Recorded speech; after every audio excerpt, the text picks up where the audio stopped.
വല്ലാത്തൊരു വിഷമഘട്ടത്തിലൂടെയാണ് കേട്ടോ ഞാനും ഹേസുട്ടനും കടന്നു പോയിക്കൊണ്ടിരിക്കുന്നത്.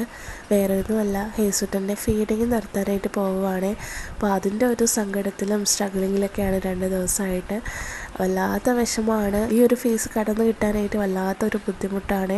മനസ്സ് കല്ലാക്കുക എന്നൊക്കെ പറയില്ലേ, ആ ഒരു ടൈമാണ് കേട്ടോ ഇതെനിക്ക് തോന്നുന്നു മദർഹുഡിൻ്റെ വേദനയേറിയ ഫസ്റ്റ് സ്റ്റെപ്പാണെന്ന് തോന്നുന്നു കേട്ടോ, ഫീഡിങ് നിർത്തുന്നത്. ഇപ്പോൾ വർക്കിംഗ് മദേഴ്സ് ആണെന്നുണ്ടെങ്കിൽ അവർ ഫസ്റ്റ് ജോലിക്ക് പോകുന്ന ആ ഒരു ദിവസം, ജോലിക്ക് പോയി തുടങ്ങുന്ന ആ ഒരു ടൈമിൽ എല്ലാവരുടെയും മെൻ്റൽ പ്രഷർ, സ്കൂളിൽ ചേർക്കുന്ന കാര്യങ്ങൾ, മാറ്റി കിടത്തുന്ന കാര്യങ്ങൾ, ഇങ്ങനെയുള്ള കാര്യങ്ങളിലൊക്കെ അമ്മമാർ എന്തോരം സ്ട്രഗിൾ ചെയ്യുന്നുണ്ടാവില്ലേ. ആ ഒരു വിഷമമൊക്കെ അവർ കടിച്ചമർത്തിയിട്ടായിരിക്കും നിൽക്കുന്നുണ്ടാവുക. അപ്പോൾ ഈ ഒരു മദർഹുഡ് ജേണിയിലെ ഏറ്റവും വേദനയേറിയിട്ടുള്ള ഒരു ഫേസാണ് ഈ ഒരു ഫീഡിങ് നിർത്തുക എന്നുള്ളത്. ഹേസുട്ടന് 2.5 വയസ്സായിട്ടുണ്ട്. നോമ്പിന് മുന്നേ ഒക്കെ നാപ്പ് ടൈമിലൊക്കെ കുറച്ച് ഒന്ന് ഫീഡ് ചെയ്തിട്ട് ഉറക്കണം, ആ ഒരു പരിപാടിയൊക്കെ ഉണ്ടായിരുന്നുള്ളൂ. രാത്രിയിൽ ചില ദിവസങ്ങളിൽ ത്രൂ ഔട്ട് ഫീഡ് ചെയ്യും, ചില ദിവസങ്ങളിൽ അങ്ങനെ വലിയ നിർബന്ധമോ കാര്യങ്ങളൊന്നും ഉണ്ടാവില്ല. ഞാൻ അതുകൊണ്ട് തന്നെ വലുതായിട്ട് കാര്യമാക്കിയിട്ടുണ്ടായിരുന്നില്ല കേട്ടോ. അവന് വലുതായിട്ട് നിർബന്ധമോ കാര്യങ്ങളൊന്നും ഇല്ലാത്തതുകൊണ്ട് ഞാൻ കംഫർട്ടബിൾ ആയിരുന്നു അതിൽ. പക്ഷേ ഈ ഒരു നോമ്പായി കഴിഞ്ഞപ്പോൾ ഭയങ്കരമായിട്ട് നിർബന്ധവും വാശിയൊക്കെ കൂടിയിട്ട് ഫീഡിങ് മാത്രമായി, ഫുഡൊന്നും കഴിക്കാണ്ടായി, മെയിൻ ഫുഡൊന്നും കഴിക്കാതെ ഫീഡിങ് മാത്രമായിട്ട് പോവുമായിരുന്നു. ആ ഒരു സമയത്ത് ഞാൻ എങ്ങനെയെങ്കിലുമൊക്കെ നിർത്തണമെന്ന് വിചാരിച്ചതാണ്. പിന്നെ വേറെ ഒന്നും കഴിക്കാത്തത് ഫീഡ് ചെയ്യുന്നത് കൊണ്ടായിരിക്കും എന്നൊരു ഗിൽറ്റും കൂടെയൊക്കെ ഉള്ളത് കൊണ്ട് ഞാൻ നിർത്താമെന്ന് വിചാരിച്ചതാണ്. അങ്ങനെ 2 ദിവസമായിട്ട് ആ ഒരു വിഷമത്തിലാണ് കേട്ടോ. പതിയെ നിർത്താനായിട്ട് പോവുകയാണ്. അവന് കരച്ചിലും ബഹളമൊക്കെ ഉണ്ട്, ആ ഒരു വിഷമമൊക്കെ ഉണ്ട്.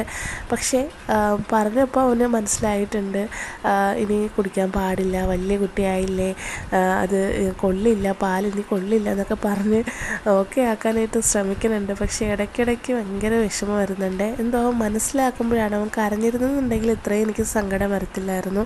പക്ഷേ അവൻ ചോദിക്കാതെ തന്നെ സങ്കടത്തിലാണ് കേട്ടോ. അത് കാണുമ്പോഴാണ് സത്യം പറഞ്ഞാൽ എനിക്ക് വിഷമം വരുന്നത്. ഇപ്പോൾ ഉറങ്ങാനൊക്കെ നല്ല ലേറ്റ് ആവുന്നുണ്ട്, അതേപോലെ തന്നെ ഉറക്കം ശരിയാവാണ്ട് ഇടയ്ക്കൊക്കെ എഴുന്നേറ്റ് കരച്ചിലുണ്ട്. അതൊക്കെ വല്ലാത്തൊരു സങ്കടമാണ്. പക്ഷേ ഈ ഫേസും കടന്നു പോകുമെന്നുള്ളത് കൊണ്ട് ഒരു സമാധാനമുണ്ട്. പിന്നെ മാറി നിൽക്കുകയല്ലല്ലോ എന്നുള്ള രീതിയിൽ സമാധാനിക്കുന്നുണ്ട്.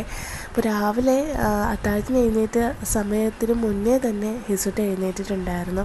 അപ്പോൾ ആ ഒരു സമയത്തൊക്കെ ഭയങ്കര കരച്ചിലും ബഹളമൊക്കെ ആയിരുന്നു. പിന്നെ എടുത്ത് കുറച്ച് നേരം ഓക്കെ ആക്കി, ബാങ്ക് കേൾക്കുന്നതിന് തൊട്ട് മുന്നേയൊക്കെയാണ് ഞാൻ ഫുഡ് കഴിച്ചിട്ടുണ്ടായിരുന്നത്.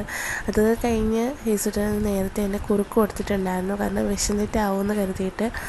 ഈ നോമ്പിലൊക്കെ രാത്രിയിലും ഫുള്ള് ഫീഡ് ചെയ്യുന്നത് കൊണ്ട് അവന് കുറച്ച് നേരം ഒന്ന് ഉറങ്ങുമായിരുന്നു. ഇപ്പോൾ 2 ദിവസമായിട്ട് ഫീഡിങ് ഇല്ലാത്തത് കൊണ്ട് അവൻ നേരത്തെ എഴുന്നേറ്റ് കരച്ചിലും ബഹളമൊക്കെയാണ് കേട്ടോ. വിശന്നിട്ടായിരിക്കും എന്ന് കരുതിയിട്ട് രാവിലെ തന്നെ ഞാൻ ഫുഡ് കൊടുത്തിട്ടുണ്ടായിരുന്നു. അപ്പോൾ കുറുക്ക് കൊടുത്ത സമയത്ത് കുടിച്ചു കേട്ടോ. അപ്പോൾ തന്നെ എനിക്ക് മനസ്സിലായ ആൾ വിശന്നിട്ടായിരിക്കും എന്നുള്ളത്. ഇങ്ങനെ ഫീഡ് ചെയ്യുന്ന സമയത്ത് അവർക്ക് കുറച്ചൊരു എനർജി കിട്ടുമല്ലോ. പക്ഷേ അത് മെയിൻ ഫുഡൊന്ന് സ്കിപ്പ് ചെയ്യാൻ വേണ്ടിയിട്ടുള്ളൊരു ഐഡിയ കൂടി ആയി പോവുക അവർക്കത്. അങ്ങനെ രാവിലെ എഴുന്നേറ്റ് ഫുഡൊക്കെ കൊടുത്തു കഴിഞ്ഞ ശേഷം കുറച്ച് നേരം വീണ്ടും ബഹളമൊക്കെ ആയിരുന്നു, കരച്ചിലൊക്കെ ആയിരുന്നു. അതിനുശേഷം ഉമ്മച്ചിടയിൽ കൊടുത്ത് കഴിഞ്ഞിട്ടാണ് ഞാൻ പിന്നെ നമസ്കരിക്കാനൊക്കെ പോയിട്ടുണ്ടായിരുന്നത്. നമസ്കരിച്ചൊക്കെ കഴിഞ്ഞ് വന്ന് ഞാൻ കുറച്ച് നേരം പിന്നെ കയ്യിലൊക്കെ കൊണ്ട് നടന്ന് കളിപ്പിക്കുകയും കാര്യം പറയുകയൊക്കെ ചെയ്തിട്ട് പിന്നീട് കുറച്ച് നേരം കഴിഞ്ഞിട്ടാണ് ഉറങ്ങിയിട്ടുണ്ടായിരുന്നത് കേട്ടോ. തൊട്ടിലൊക്കെ കിടത്തിയിട്ടാണ് ഉറങ്ങിയിട്ടുണ്ടായിരുന്നത്. അതൊക്കെ കഴിഞ്ഞിട്ട് പിന്നെ ആൾ എഴുന്നേറ്റ സമയത്ത് ചോറ് കൊടുത്തിട്ടുണ്ടായിരുന്നു. ചോറ് കഴിക്കാനും കുറച്ച് ബുദ്ധിമുട്ടുണ്ടായിരുന്നു. ഈ ഒരു ടൈമിൽ കാർട്ടൂണൊക്കെ ഒരുപാട് ഹെൽപ്പ് ചെയ്യുന്നുണ്ട്. ഇപ്പോൾ ആ ഒരു ഫീഡിങ് നിർത്തുന്ന ആ ഒരു പരിപാടിയിലായതുകൊണ്ട് തന്നെ ആളിപ്പോൾ കൂടുതലൊന്ന് സ്ക്രീൻ ടൈമൊക്കെ കൂടിയിട്ടുണ്ട്. എന്തെങ്കിലും കാര്യങ്ങളിലോട്ടൊന്ന് ഡൈവേർട്ട് ചെയ്തെങ്കിൽ മാത്രമേ ഒന്ന് ആളെ ഓക്കെ ആക്കാൻ പറ്റുള്ളൂ, അല്ലെങ്കിൽ ആൾ മൊത്തത്തിൽ അങ്ങ് ഡൗൺ ആയി പോവും.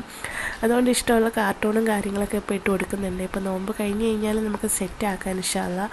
അപ്പോൾ അതൊക്കെ കഴിഞ്ഞിട്ട് ചോറൊക്കെ കൊടുത്തു കഴിഞ്ഞപ്പോൾ നല്ല മഴക്കോളും കാര്യങ്ങളൊക്കെ ഉള്ളതുകൊണ്ട് ഹേസുട്ടന് ദേഹമൊക്കെ കഴുകി ഡ്രസ്സൊക്കെ മാറ്റി കൊടുത്തിട്ട് നമ്മൾ രണ്ടുപേരും കൂടി മുകളിൽ മുളകും മല്ലിയൊക്കെ വെച്ച് കഴുകി ഉണക്കാൻ ഇട്ടിട്ടുണ്ടായിരുന്നു, പൊടിക്കാൻ വേണ്ടിയിട്ടാണ് കേട്ടോ. അപ്പോൾ അത് നന്നായിട്ട് ഉണങ്ങി കിടക്കുകയായിരുന്നു. അപ്പോൾ മഴ പെയ്താലോ എന്ന് കരുതിയിട്ട് ഞാനും ഹേസുട്ടനും കൂടെ മുകളിൽ പോയി അതൊക്കെ എടുത്തിട്ട് വന്നിട്ടുണ്ടായിരുന്നേ.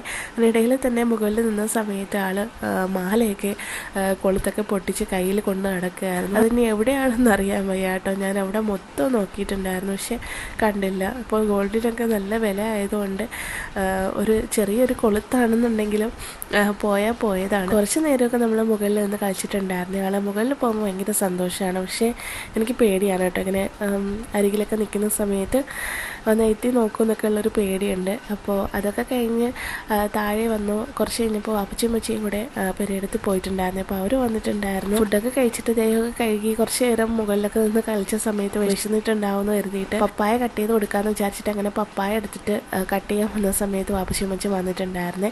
പിന്നെ ഓടി തന്നെ അമ്മച്ചിയെടുത്തും അപ്പച്ചിയെടുത്തും പോയിട്ടുണ്ടായിരുന്നു. കുറച്ച് നേരമൊക്കെ അവിടെ നിന്ന് കാറിലൊക്കെ കയറി കളിച്ചിട്ടുണ്ടായിരുന്നേ. അത് കഴിഞ്ഞിട്ട് അതിനുശേഷം പപ്പായൊക്കെ കട്ട് ചെയ്ത് കൊടുത്തിട്ടുണ്ടായിരുന്നേ. പപ്പായ നല്ല ഇഷ്ടമാണ്. പക്ഷേ ഈ ഒരു പപ്പായ ചെറിയൊരു കയ്പ്പുണ്ടായിരുന്നേ. കയ്പും ഒരു കശുറപ്പുണ്ടായിരുന്നു. വല്ലാത്തൊരു ടേസ്റ്റ് ഉണ്ടായിരുന്നു. മധുരവും ഇല്ലായിരുന്നു, ഒരു കയ്പ് ഏറിയ പോലത്തെ ഒരു ടേസ്റ്റും കൂടെ ആയിരുന്നു. ഹേസുട്ടന് പിന്നെ പപ്പായ ഇഷ്ടമുള്ളതുകൊണ്ട് എന്തോ ആൾ കഴിച്ചിട്ടുണ്ടായിരുന്നു കേട്ടോ. പാവം നമ്മൾ നോമ്പ് തുറന്നതിന് ശേഷമാണ് ആ ഒരു ടേസ്റ്റ് വ്യത്യാസം നോക്കുന്നത് കേട്ടോ. അവൻ പക്ഷേ 2-3 പീസ് കഴിച്ചിട്ടുണ്ടായിരുന്നു. അതൊക്കെ കഴിഞ്ഞിട്ട് ഇന്ന് ഒരു വലിയ പരിപാടിയിലാണ് കേട്ടോ. ഹേസുട്ടനെ പപ്പായ കൊടുത്തിട്ട് ഡ്രസ്സൊക്കെ മാറ്റിയിട്ട് ഞാൻ കിടത്തി ഉറക്കിയിട്ടുണ്ടായിരുന്നു. അത് കഴിഞ്ഞപ്പോൾ ശർക്കര മൈലാഞ്ചി ഉണ്ടാക്കാമെന്നൊക്കെ വിചാരിച്ചിട്ട് പുറത്ത് തന്നെ അടുപ്പിലൊക്കെ ചട്ടിയൊക്കെ വെച്ചിട്ട് നമ്മുടെ ശർക്കരയും പഞ്ചസാരയും തേയിലയും ജീരകവും കൂടെയൊക്കെ മിക്സ് ചെയ്തിട്ട് വീഡിയോയിലൊക്കെ കണ്ടിട്ട് ഞാൻ 2-3 തവണ ട്രൈ ചെയ്തിട്ടുണ്ട്. ഞാൻ സൗദിയിൽ നിന്ന സമയത്തൊക്കെ ഉണ്ടാക്കിയിട്ടാണ് നെയിലൊക്കെ അപ്ലൈ ചെയ്തിട്ടുണ്ടായിരുന്നത്. ഒരുപാട് പേര് എൻ്റെ അടുത്ത് ചോദിച്ചിട്ടുണ്ടായിരുന്നു അന്ന് എന്ത് മൈലാഞ്ചിയാണ് യൂസ് ചെയ്യുന്നതെന്ന്. ഈ ഒരു സംഭവമാണ് കേട്ടോ. പക്ഷേ ഇപ്രാവശ്യം എന്തോ ഫ്ലോപ്പായിപ്പോയി. അതിൻ്റെ ഒരു മൂടി വെച്ചതൊന്നും ശരിയായിട്ടുണ്ടായിരുന്നില്ലെന്ന് തോന്നുന്നു. ഒരുപാട് ലിക്വിഡ് കിട്ടിയിട്ടുണ്ടായിരുന്നില്ലേ. അപ്പോൾ അതൊക്കെ കഴിഞ്ഞിട്ട് ഫ്രൂട്ട്സ് കട്ട് ചെയ്യാനൊക്കെ ഉണ്ടായിരുന്നു. ഫ്രൂട്ട്സൊക്കെ കട്ട് ചെയ്തു. അങ്ങനെ ഫ്രൂട്ട്സൊക്കെ കട്ട് ചെയ്ത് വെച്ചിട്ടുണ്ടായിരുന്നു. ജ്യൂസും റെഡിയാക്കി. ഇന്ന് മെയിൻ ഫുഡായിട്ട് വരുന്നത് അപ്പമുണ്ട്, അതേപോലെ തരിക്കാച്ചിയതുണ്ട്, മധുരക്കിഴങ്ങുണ്ട്, അങ്ങനെയുള്ള ഐറ്റംസൊക്കെ ഉണ്ടായിരുന്നു കേട്ടോ. ഇപ്പോൾ ഒരു ഐറ്റംസ് ഒന്നുമില്ല, നമ്മൾ മാക്സിമം ഒഴിവാക്കാനായിട്ട് നിൽക്കുകയാണ്. അതുകൊണ്ട് തന്നെ ഈ പ്രാവശ്യത്തെ റമദാന് കുറച്ച് ഹെൽത്തി ആയിരുന്നു കേട്ടോ. ഞാൻ ഒറ്റയ്ക്കായിരുന്നുണ്ടെങ്കിൽ പിന്നെ ഉണ്ടാക്കിയതിന് വാപ്പച്ചിക്ക് കുറച്ച് കൺട്രോൾഡ് ആവണമെന്നുള്ളത് കൊണ്ട് നമ്മളെല്ലാവരും കൺട്രോൾ ചെയ്തിട്ടുണ്ടായിരുന്നു.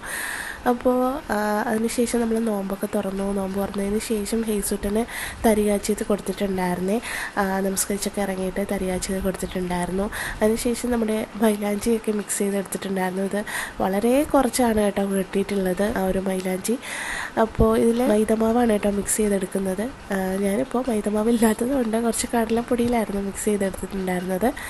ഇടുമോ ഇല്ലയോ എന്നൊന്നും അറിയത്തില്ല. അപ്പോൾ ഇന്നത്തെ വിശേഷങ്ങൾ ഇത്രയൊക്കെ ഉള്ളൂ. നെക്സ്റ്റ് വ്ളോഗിൽ അടുത്ത വിശേഷങ്ങളായിട്ട് കാണാം കേട്ടോ. അപ്പോൾ ബൈ.